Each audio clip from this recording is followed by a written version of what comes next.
Preparation's never been my strong suit. So. Yeah. Hello, everyone. Thanks again for stopping by the Exit Way Roundtable. We got Andrew Cross with us today. Andrew, how's it going today? It is going well, thank you. Good. Well, we were talking a little bit of coming in, and you know, we have these often, and we like to do them, but preparation is not our strong suit in these sometimes. So we're going to talk a bit today about selling a business, because we know this is something that business owners will deal with if this is what they want to do, and it is probably one of the hardest things they're going to do with their business if they haven't done it before.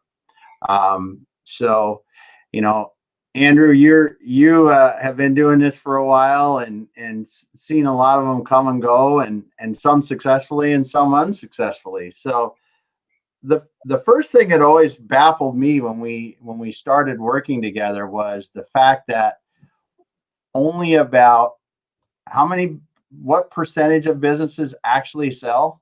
1 in 5, probably. There you go, 1 in 5. So 20%, whatever that is, but 1 in 5. That's not a heck of a lot. That's not good odds. It makes no sense. Yeah, it makes no sense. Why is it so hard to sell a business? And it shouldn't be. But a lot of it has to do with that there isn't a lot of information on how to sell a business, because these are private companies, privately held transactions, and so whenever you don't have information available to you, you can't get comfortable with the risks that's involved in buying a business. Yeah, and it's hard. So and again, we don't like to say, hey, compare it to buying real estate or buying your home, but it is similar in a way. And but the process for buying a home is much more organized, and it's really catered towards protecting the consumer or the home buyer. And it isn't like that in business sales, because there's no information about it. You don't know, people don't really understand. There's no information about what true value is, what market value is, and how you get a return on it, and who represents who in the transaction. So it's just you're really there. You've got to just fend for yourself, and it's difficult to do. But it is a good point, because it is. There's some information online you can get about it, obviously, and those kind of things. But when it comes down into the gritty details of what you've got to prepare to sell a business, most business owners aren't prepared for that. Yeah, that's correct. And it doesn't make it a bad business. No, it doesn't. You have plenty of businesses that don't sell either, but what do sell are great businesses, and it's a market. It's a strong market, and the buyers want to go in there. They're spending a huge amount of money. It's a lot. Yeah. A lot of risks they're taking on, and they want to buy great companies, not just good companies. So it has to be even better than that. So all the stars have to align, in order to make it happen. And you can, and a lot of it, the stars just don't align. You can make them align. That's how you get a business sold. Yeah.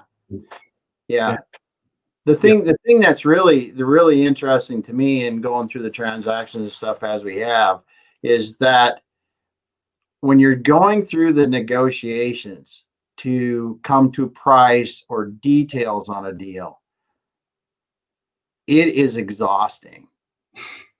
It is, to say the least. It is exhausting, and really, even for us being people that are just helping them through it, we're not the ones that are sitting there going to get millions of dollars into their account if this is done. It's exhausting to us, but to the business owners, it just absolutely mind-blowing, drive them crazy kind of stuff. And I just I can't emphasize enough is that negotiation part of it, through the details, and get down to the end, to the 11th hour. It's 11:30, and it needs to be done by 12, and somebody decides no. It just happens like this, and that is what I think nobody's really prepared for. Yeah, we call that deal fatigue. And the process, once you start, once you put your business on the market, and that doesn't include all the time that it takes to get ready and prepare and package your opportunity that you're going to put on the market. Just from the day you go on the market, it takes most likely you're in it for a year before you're closing, and then you're going to be around more than likely several months or even years after supporting the transition. Not often years, but certainly months after. In consultative fashion, and it is not quick by any means, because selling a business is, I mean, on the I think the fastest one we've done recently was 120, 150 days, something like that. So that's 4 or 5 months, and that was super fast cash kind of thing. Smaller business where somebody can go ahead and stroke a check, but anything that has bank funding, you just added 90 days onto it without even thinking, just because of the bank timing. If you're lucky, yeah, if you're lucky. Yeah, I mean, and this is the other thing that's happening now too, is it's a disorganized market. It's difficult to navigate through that, and COVID has made it worse. It's even more disorganized. Not that there aren't deals getting done. COVID is not, people aren't pulling back. I see a lot of buy activity, but it's even, there's a lot more questions that need to be answered. There's a lot more disarray, and it's harder to find your way through. I guess, going through a deal, and you get the buyers and the offers in like that, it's a time consuming, emotional, and emotionally draining and difficult process. And at the same time, you can't stop running your business. So and that in itself is difficult and time consuming and emotional. Just doubling down on these things, and it's hard. So I think you hit one of the hardest things for a business owner, other than the pure volume of information they've got to turn over. And you get that first one we'll talk about a little bit more in the preparation, but running a business while you're a good buyer comes in, we're discussing it with the business owner. He's got to prepare some additional information. We're always asking for updated financials every month. They got to make sure that their financial performance doesn't fall off, because that can, put a deal in the toilet. And like you said, it's just, that's on top of the normal running of a business, which are already pretty full bore on. It is a difficult thing to do. Well, I'll tell you what it's like. The process is, if you're ready, you're ready. And I haven't come across one client who's 100% ready. They all need to get, go back and do some house cleaning to get ready, to varying degrees. But it's like an audit. It's just like an IRS audit. Yes. And if you, it's the same kind of stress. It's you're going to have to go in. If you can't get through an IRS audit, if they pick up the phone and say they're auditing you tomorrow, they don't care if you're busy. They don't care if you're in the audit. Says you're going to, write some checks, and you're going to get people in there to get answers that they need and get through that. If you couldn't get through an IRS audit, then you're not going to get your company sold to it. That's because you need to have everything needs to line up, because the buyers are going to look at it even closer probably than an IRS auditor. They're going to verify, look at everything. And the problem is there's information there that, like I said, it doesn't make it a bad business, but the business owner doesn't care about it. It doesn't need that information, but the buyers need that information. The banks need that information. They're also a stakeholder. Banks they are taking an interest in the business, just by underwriting it. And, they're tough cookies to make sure to get them comfortable. Takes a lot. When they ask you how you did last month, and you can't answer that question because you don't maybe even look at your P&L until quarterly and then see how you did, it's not going to work. You've got to know. You've got to be able to answer those questions. You should, in an ideal world, you should be able to answer those questions anyways if you're on top of your business. Yes. And when you start you mentioned the information that a buyer may look at when you're selling your business that you never would. And I still, that to me, after doing as much as we have, I still am amazed at that, because a buyer is going to come in, they're going to ask you about customer concentration. They're going to ask you about how much of your market you are, and things like that, which customer concentration, yeah, it's there, but you may think about it in passing, but it's not your focus. When you get a customer and they go, oh, my customer grows really nice, you go, oh, that would suck if they leave.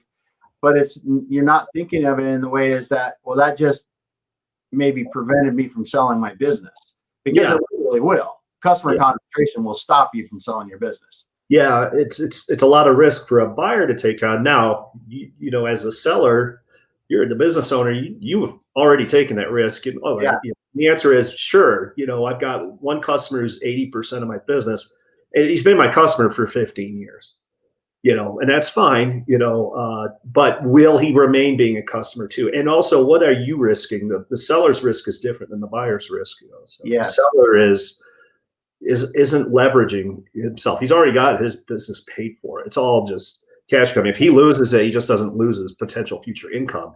But the buyer is going to get a multi-million-dollar loan over 10 years. And if he loses that customer, then it's more than bankruptcy. It's big trouble. You brought up a great point that I think that business sellers really need to think about when they are selling their business, and that is the buyer coming in and the amount of debt that buyer is going to take on, in regards to their overall wealth, in regards to just the number itself and everything. Because you hit what I think most sellers don't understand, that if that customer goes away to them today, it goes away, and yes, they lose the income from that, but they still have their business.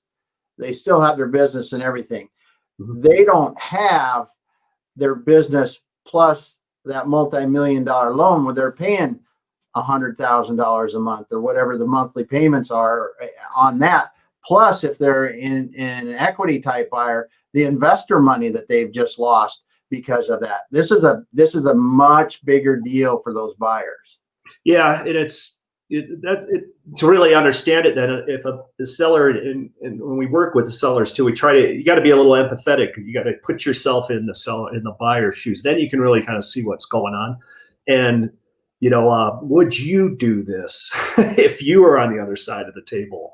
Would you, you know, I mean, and everything's risk. You know, it's all about risk. But you're not, you know, and that's another reason it makes it hard to get a deal done. You know, obviously there's a lot of risk to it, but it happens every day. Everybody, you know, the people who successfully sell their businesses, they will take on that risk. There are no perfect business or opportunities. You can find 1,000 reasons not to do it.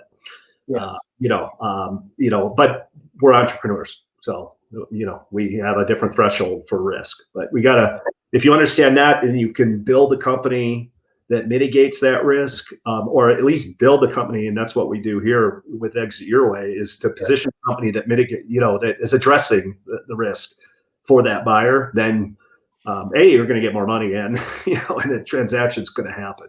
Yes, you won't be one of the 1 in 5.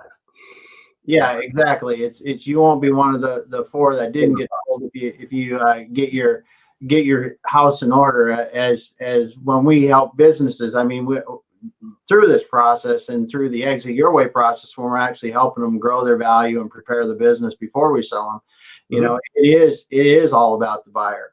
Mm-hmm. It is about the buyer. Yeah, we want the owner to make more money today, and we help them do that when we grow the sales and the value and that, and get their team working much better.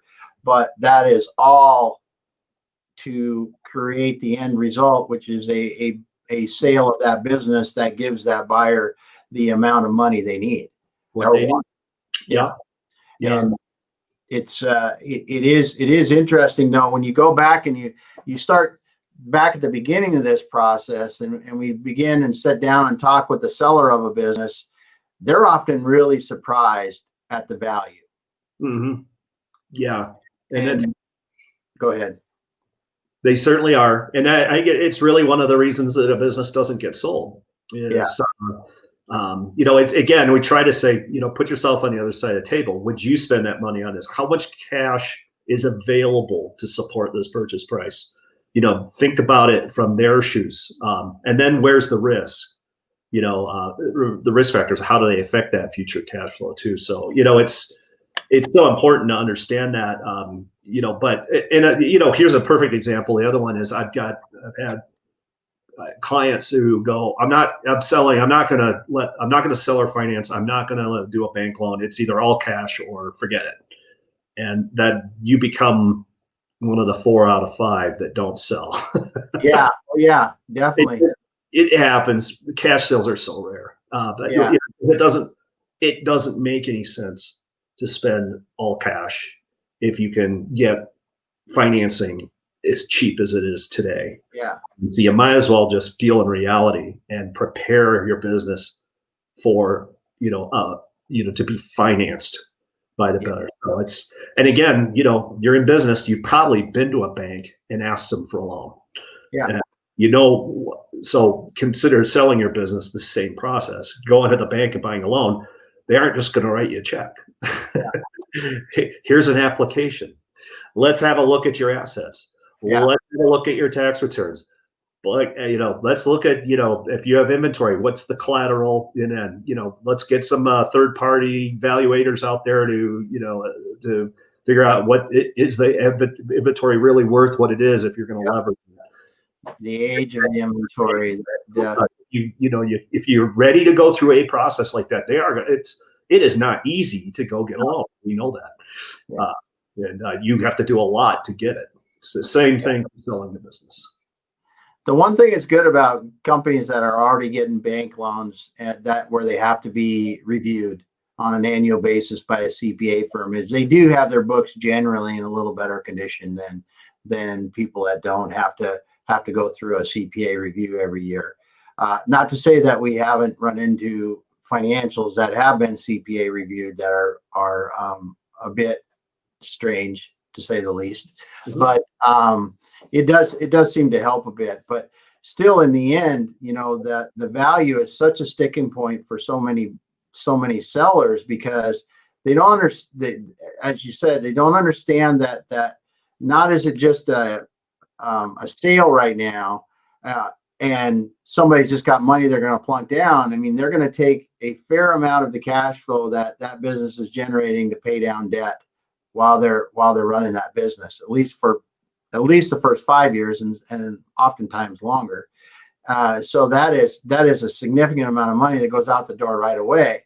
Mm-hmm. Then you go, okay, how much money do I need to support the business growth, repaying equipment and more inventory, whatever, if I'm going to grow it. So there's some extra money I need, additional money I need there. And then do I have enough money to pay myself or any new staff or other things like that I need to do? So when you look at it from that perspective, then you can begin to justify the price that people are willing to pay for a business. Yeah. I actually have a formula that I'll put together. I call it the price sanity check. And, we look at the price, but it's very simple. You just think about it as flip the table and say, I'm the buyer, I'm buying this business. Well, what do I need? Well, you need to know what cash is available out of this business. And so once you figure that out, because they're, it not only annually, but at the beginning, monthly, how much cash is available every month. You look at that and the buyer's going to need enough cash that comes from the business and to pay the debt service, pay if he's going to work in the business, which most of them do, or they'll have, if they're investor groups, they'll be paying somebody to come and run the business. They got to be able to pay themselves, a good market rate to be a CEO of that company. Yeah. They need to do that. They need to be paid for their time to work in the business. And then they need at least a 10 to 15%, cash available after that to reinvest in the business. Yeah. And then, the debt service, you'll be building equity as you pay your debt service down. So you should, a reasonable investor will say, I will put up that money if this is happening and I have enough cash to reinvest in the business, pay down the debt. I own this in 5 years, and then, there needs to be some blue skies. There are opportunities to grow this and all that. Every buyer tries to do that and come in and do better than it's doing. They have to come in and improve the business. And it it doesn't always happen. So they won't pay for that potential when they come and buy a business, but it will get them to buy it if they think they can do it. So that's you touched on one thing too there, right? That potential will make close a deal, but growth is so critical to the buyer, to the seller. Now, I've been in my business for 20 years. I've got my houses, my boats, my whatever the heck I want. My business is provided for my kid. My kids are up, everything's, all that kind of stuff is in play or done or whatever. So they're at a point to where their cash needs may be flat or actually going down as they get older. So they really don't need that. But when you look, the buyer comes in, the buyer is totally in the opposite position. They're going to stretch as far as they can to try to buy that business, knowing almost, and especially if it's a private equity or an investment type buyer, that they have to grow that business to make the return on their investment or make the money they want after they've bought that business. So owners that allow their business to kind of flatline as they get older are really doing themselves a disservice, because in our world, when we see flatline businesses, they almost don't sell. Yeah, it's difficult. There's no real reason to do it. I mean, but if there's steady cash generators, obviously there's value to that, and there are buyers who are looking for that. It's more conservative. Growth is good. Growth sells company. That's for sure. Everybody likes that, but growth is a risk too. And that's why owners at that stage don't go for growth. You're taking a risk there. It doesn't always work, and it also costs money. It's expensive. You have to be able to fund growth, but a lot of these buyers, that's what they're looking to do. And that's a good problem for them to solve. Providing the capital they need to grow the company, whereas the owner who was 100% vested in that business probably, it doesn't have the risk profile to be able to go, okay, I'm gonna run this thing up 20% year over year. At that stage, they're doing just fine what they're doing. So because they don't have the loan that they have to pay, or the debt service we're talking about. They're not paying a loan on that business right now, and that's really the big difference between a seller and a buyer. The buyer has to pay that loan, and even the small loans are a lot every month. Yeah, when it comes to a business. It is what it is, but you just need to understand it as a seller that the business needs to be able to support that, and then you know where you're at that price. If it can't, then you just work back to, and then you finally get what your number is to exit. So you'll work back to where you really truly are.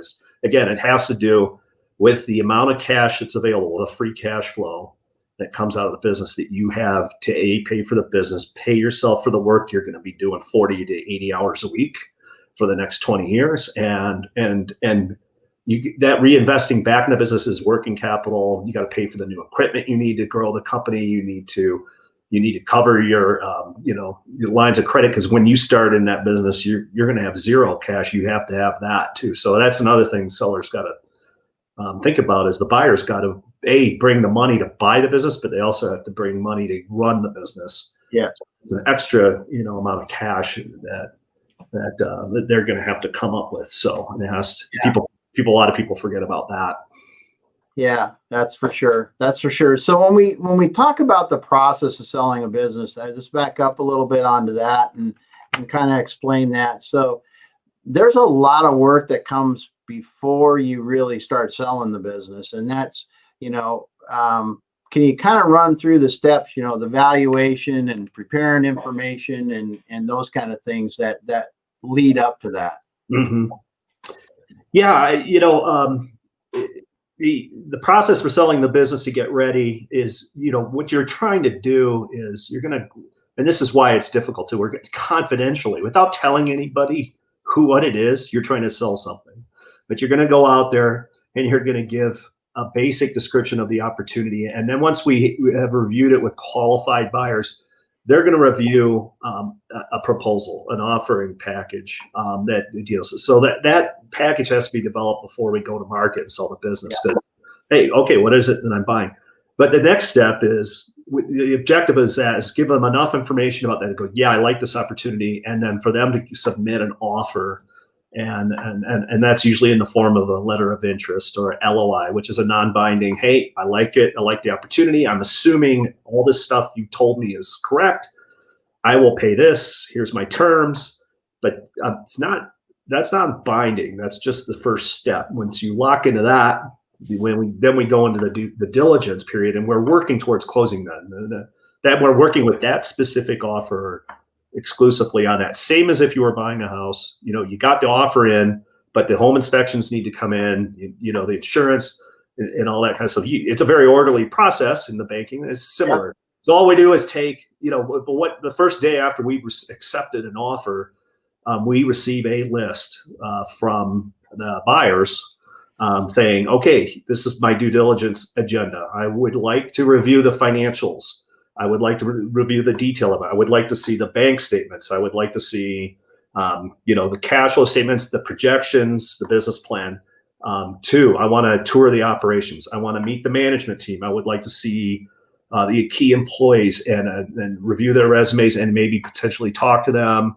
I want to look at the equipment. If there's technology involved, what's the equipment? I might bring in third-party, people to look them over because they're on the balance sheet. So what are they really worth, and condition are they in, and that stuff. And it just goes on and on. They're going to look at all your paperwork, from your articles of incorporation, all the documents, meeting minutes from your formation. All the lawyers are going to want to see that, as part of that, and how we're structuring the deal. Am I missing anything? No, I think you're getting through it because it's our 6-7 pages long in some cases. Yeah. So what we do is, to answer your question, is that list we might they're all a little different. Some are shorter than others, and some are longer than they need to be. But we take that prior to go into market and say, if we can, we're going to do our diligence before we even go to market in anticipation of it. And it's surprising, how long it takes and how difficult it is. I've had business owners who've been, great business, have been around but they can't find their incorporation papers. Yeah. We had a situation like that in a deal. They couldn't find it because it was 22 years ago, and it was in a filing cabinet somewhere. Yeah. They couldn't find it. Then they had to call the IRS. Yeah. To see if they could get, the file, just corporate documents that the lawyers need to see. And guess what? The IRS was closed because of COVID. Yeah. So we're just waiting. And that kind of stuff. It's better to find that out before you go to market and get into a diligence cycle, when you are expending a lot of time and stress and putting people on it. Dial it all up and have it all lined up so it's ready to go. And the number one thing that kills a deal is time. Yeah. And if you get into a deal and you're stuck because there was something they asked for that you don't have, and some of these things can take a long time to fix, or they found a discrepancy in the books. We do a deep financial review ahead of time because they're sending in auditors. And if they found something on the balance sheet that doesn't square out and it doesn't reconcile to your tax return, especially if it has to do with inventory, everything stops. And then third-party auditors come in. And then we may have a really bad surprise is we presented the company with inventory at a value of this, and it's not even half that. Maybe we don't even have a deal anymore. Yeah, so that's a great point. And that's why when we're working with clients, typically we're going to do that initial review. But if they know their books aren't good, we have people that we will bring in that will help them get their books right, because it's not worth even starting until those books are sound, because it's going to kill the deal. And no sense going down the road, 10 miles only to find out that you can run out of gas. You got to make sure that you're ready to go before you get the car. And that's really, I think, the thing that when you talk about preparation, there's all these things down to the details. If you can't find all your tax records for the last, I'd be ready for 5 years if you need them. You probably don't need them that long, but hey, have them ready. But like you said, the things like the formation documents, and if you have just anything, if you have a partnership agreement and it's not written up and you got 40 some percent and they got 50 some percent or whatever the heck the partnership agreement is, they got to know that, because at the end of the day, that money gets split up, or it's just yeah, it's good to find out before you've done all this work and you're in a deal, to find out you have a partner who actually can not agree not to do the deal. Yes. And they can be a minority partner, and that's a terrible surprise to find out, that you had a minority partner or something like that who's not even active in the business, and you've got a bona fide offer on the table, and you've been working on diligence and heading to closing, and then the partner says, "Well, I don't want to sell." Yeah. You don't want to deal, or you have a lawsuit, So, but that's part of the pre-diligence. All these things, we flush that out too, and it's the same thing a buyer looks for too. They want to know, they will ask questions. That the partnership one's a really good example. They're going to make you disclose whether you have outside off balance sheet agreements or anything like that, because they're not going to pay for that. So those kind of things, that they look at that really carefully, and strange things come up. Well, and you brought up one that I think that we find in almost every deal is when you look at legal things, like companies getting in some sort of legal argument with somebody of some sort. Doesn't matter if it's 10 years ago and it's been settled. You got to make sure you got the settlement papers for those kind of things, because for some reason, it just happened on the deal we just closed, is that they came up with something that was very old. They had to pull out deposit slips or some damn thing for it, but because they found it in the closing process when the escrow people were going through and doing all their work, they find that stuff. So anything. And then last year we had somebody with an L&I audit that wasn't closed, and you have to figure out what is the maximum that L&I audit could cost you if you're going to try to close this deal while that L&I or any kind of thing like that is still open, because those things will carry forward to the business too, because there are some liabilities that no matter if you do an asset sale or not, they're still coming out the business. Yeah, any tax liabilities and stuff like that. And escrow, there are services, and those are good things to look at. But there's you may have liens on your business you don't even know about. Happens all the time, and again, it's better to find those out too, beforehand. So it takes a while. It takes a while. It does. That's why I don't want to spend an hour on this process, but it is something that every single thing, and no matter how hard we seem to try at the beginning, we inevitably still find something in the diligence and closing process that it goes, damn, we met that. Like I've seen it all, but I haven't. Exactly. So that's pretty cool that when you get through that, you try to do your best, but you just can't stop it. You can't stop it. Something's going to happen, and as you say, every deal dies at least 3 times before it gets done. Sometimes more. Hey, there we go. Yeah. Sometimes I think my phone's ringing, so sorry about that. I got to call you back. Yeah, my phone rang through. All right. Very good. Very good. Okay. Well, this has been cool talking about the diligence and stuff. So when we get marketing materials together and everything, one of the things that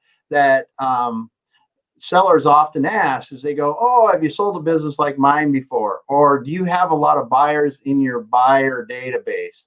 Which to me, we'll talk about the first one, and I want to ask you about that. So if you have never sold a business like this, what really is the relevance in that? Ringing again? Yep. Sorry. I don't know. There must be a privacy button, but I haven't been able to figure it out. So yeah. Again, I'm sorry. We were talking about they always say, "Have you sold a business like ours before?" It could be whatever kind of business, and what is real? Is there really relevancy in that? Well, and then the next answer is the question you ask, and you talk to them about their business, and say nobody else is like me. Yeah, that too. We're different. There is nobody doing what we do in our business. And I'm like, well, and that answers your question. No, I've never sold a business like yours because you're unique. Not true, but yes, I mean, having some experience in it, I think, in is important in operating businesses. We are business owners and that kind of thing. I think it's more than just a financial exercise, selling your business, but you don't have to be specifically experienced or experts in that industry. It's more about understanding basic fundamentals of business, and there are differences between industries, but deal's a deal is a deal. And so that you don't necessarily, and also you don't necessarily need to work with representatives who only work in your type of industry. Sometimes there's that benefit to coming from the outside, and if you can make me understand it, that makes it even more saleable as a company. If no one can understand your business unless you had experience in your industry, then that limits the amount of buyers you're going to be having. That is a great point, because I know the reason behind the question, and it makes sense. And if you read about how to select someone to help you sell your business, a lot of people put that in there. Mm-hmm. And I think to me, when I think about it, I think, does that person have true business sense? Have they really had to operate a business? Because when we talk to buyers and sellers, and we're trying to explain an opportunity to somebody, it's much more about the business opportunity than it is, do I know how a logging mill runs? Or do I know how an architecture firm runs? I don't. Do I know the opportunity in that business? Can I communicate that opportunity to the buyers accurately and in a way that puts the business in a good light? I think that's more important when I think about it than, have you sold one similar to this before? Yeah. I think for the most part, people understand that after a while, but you do need experience, right? But generalists are probably better suited for this than specifically experts. We don't need to run the equipment or run the computer program, but we do need to understand it. Well, and this is something that if someone's listening to this ever, and you've got a CPA firm, or you've got a law firm, or you've got there are specialized places that sell businesses. Healthcare is a huge one that's got them in there for healthcare practices and those kind. And you said this to me a long time ago, you have to wonder should you go to someone to sell your business like that has 100 other ones that are similar to you all over, and even the one that's right down the street from you? Yeah, there are intermediaries or brokers that specialize and will only sell, for example, maybe CPA firms, or only sell law firms. Yes. Or they stay in their specific industry. The only issue I have with that is if you got 6 law firms to sell, and you come in and go to sell them, which one you start getting a buyer in, which one do you show them? Yeah. That's a good point. And I was thinking about it from a different standpoint. If you have those same 6 there, which one is the buyer going to look at? They're going to look at the best performing one out of the bunch. If you're the leader of the pack, then maybe it's a good thing to do. Yeah. But if you're not, I don't know. Yeah, I do struggle with that. I don't understand how. I don't know how I would do it. So that way. Yeah. It's a question to think about for sure. And then I think when people talk about buyer databases, I really think that's an antiquated thing. We get asked a lot, do you have a lot of buyers in your database? If anybody knows what they're doing in any business anymore, you can reach people. You can find buyers, and especially in our world, we're trying to reach professional buyers or investment buyers or people that are going to be at that range. I mean, if they don't have large, I wouldn't say large databases, but if they're not pretty savvy from a marketing and data standpoint, and and different things, and having and I don't want to say just because of us, but if you don't have a fairly large network on places like LinkedIn, where you've got a lot of professionals that you can reach out to when you need to do something like this, or you have other marketing methods that you use that help to extend your reach to find more buyers, I think that's more critical than I've got 10,000 buyers on my list, because those buyers were on your list at one time, but they're only buyers for a certain amount of time. Yeah, well, and if they are buyers for a long time, they're not really buyers. Yes. If they've been looking for a business, to buy for more than 2 years, and I asked that question, I don't think the chances are they're never going to get a business bought. And there's reasons for that too. So there's good buyers and there's bad buyers, and you can have a database full of names. There's nothing wrong with that. People who've expressed interest are actively shopping around for a business. The internet's a great thing, so it's really about getting, the opportunity out there and exposed, because, and you have to be proactive to do that. And you have to have the reach to be able to do that too, because there are listing sites. And I think in our industry, a lot of buyers will just post the opportunity on the internet and just wait for the phone to ring. Yeah. And there's nothing wrong with that. I've sold companies that way as well. You need to do that, but you also need to do extensive research on strategics, and those people, are not actively going on listing sites to look for opportunities, but they want to buy businesses. It makes sense for them to do it, but somebody's got to reach out and notify them. Yeah. And there's ways to do that, whether it's targeted, but it's research and it's hard work, and the social media, and that kind of stuff. We have a good reach for that, and it's really about them getting their attention. And teaching them too that buying, getting the word out that buying a business is a really good strategy for you, for your growth, like the big boys do. So, it's a good message. Again, it's like back to what we started here talking about at the beginning. I'd prefer is get as much information about the buying process out there as possible, because that's the part that kills, that makes deals unsuccessful or don't happen, because people are, if they don't have information, then it's too much risk. And that's the bottom line. The more they know, the better. The more power you have, the better. The more deals are going to happen, and more good deals. Yeah, that's for sure. And so we talked a little bit about the preparation, the value, and the marketing materials, and vetting the buyers and those kind of things, and the diligence process. I think really we're getting about to the time here, but I think that the real thing is that sellers of the businesses need to really, they have to find somebody that's going to sell their business that they think and know. I don't really want to say know, like, and trust, because it's said a lot of ways, but man, it's a hard process. So if you're going to be going through something tough, you really want to imagine yourself going through something tough with that person, because it is going to be tough.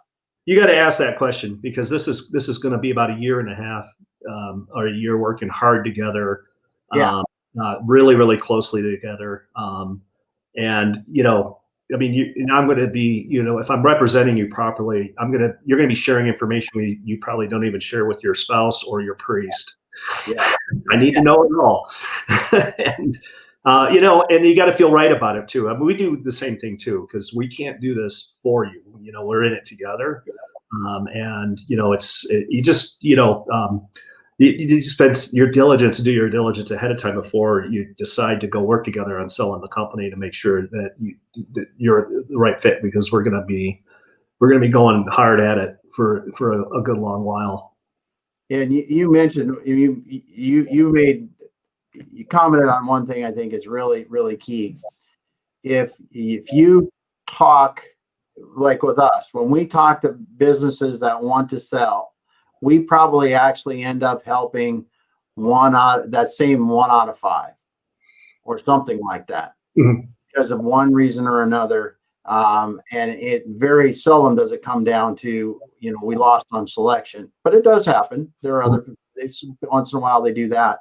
But I do I do think that that's one of the things that really plays into our decision in that a lot is, do we really think that that's somebody that, or a business that we truly can sell, not just list? Mhm. Because we're not in the listing business. I mean, we're not in the list and pray business. I mean, we're in the sell business. And that's one of the things that I think that is a good question for a business owner to ask when they talk to somebody about selling a business. It's like, how many businesses do you list and how many businesses do you sell? Mhm. Yeah, sure. Because there are people that are out there just going, I want all the listings I can get. Well, it's a numbers game, and because it's low odds, they will take all comers. And when I say that, it's like they would take a business and list it that I probably wouldn't, because I don't think there's a high probability this one it's not going to sell in its current condition. Now we can talk about fixing that, Yeah. but you got to go back and do some work to get it there. Whether it's not producing enough revenue, whether there's the pricing's important, and the owner wants a price that's really, and some brokers will take the listing no matter what, even if it's just unrealistic for what the owner, the client wants to sell that business for, and because there's a 1 in 5 chance, so they're going to need 5 listings to make a little money. Yeah. And that's that real, or they get, if they want to do 5 deals a year, they're going to need to list 20, because that's weak. It doesn't serve anybody well, I think, too, because the business owners, need to understand what is doable. Let's be real about it, and and figure out, what results want to throw it there, because it is wasting your time as a business owner. That's the big thing. You'll just be around another year or two, and then pretty soon you're up against, boy, I really am tired and I need to retire, and maybe I got some health problems now, and then you're falling into the tragedy, that you built a really good business for a long time, and at the end, that's a tragic ending. You're going to liquidate. That's the only chance. That's the only thing you can do, or something like that. And that is truly a sad thing to see when you do that, and because it is a tremendous waste of the owner's time, because even if you can't sell your business, there are a lot of other things you can do to maximize your money out of that business, the time that you can run it, and close it down in an orderly fashion, rather than, because let's face it, if you decided to sell your business because someone just said they would list it, and you had 2 people that said, hey, you're not going to sell your business, and one person said, oh, I got buyers that buy this all day long. Well, I bet the 2 people out of 3 are probably right. Yeah. Now, let's see, I'm in that situation. I'm going to go out and take that chance. Mm-hmm. I can't do the things that we would help an owner do, or an owner could do, if they were going to go into an orderly liquidation 2 years down the road, because I'm going to degrade the performance of the business while it's on the market. Mm-hmm. And it's going to make my chances even worse. So all you're doing is lengthening your time until the inevitable. Mm-hmm. And you can make a lot more money if you just step back and say, my business isn't sellable. I'm going to make the changes to make it sellable, or I'm going to run this business knowing that I have a finite date that I'm going to get out of this thing, mm-hmm. and get as much money out of it as I can while I'm here. Yeah, for sure. Yeah. Cool. Well, I think it's always cool talking this, and people that are listening to this probably don't realize that we talk about shit like this every single day. If you got any questions? Well, reach out, talk to us. Because, like I said, I'd like get as much information out there as possible. That helps everybody. Yeah. And share the experience with it, the process. If you don't want to understand it, if you understand value, the more people know, the better. Yeah, that's for sure. Well, thanks a lot, Andrew. And I hope that anyone listening gets a little benefit from it. We'll be back again next Tuesday with, I don't even know the guests for next week, but we got some guests that are probably more engaging than us. Yeah, we'll see. Definitely. We'll see what happens, but this is a good time. And thanks a lot to everyone. And we will talk soon.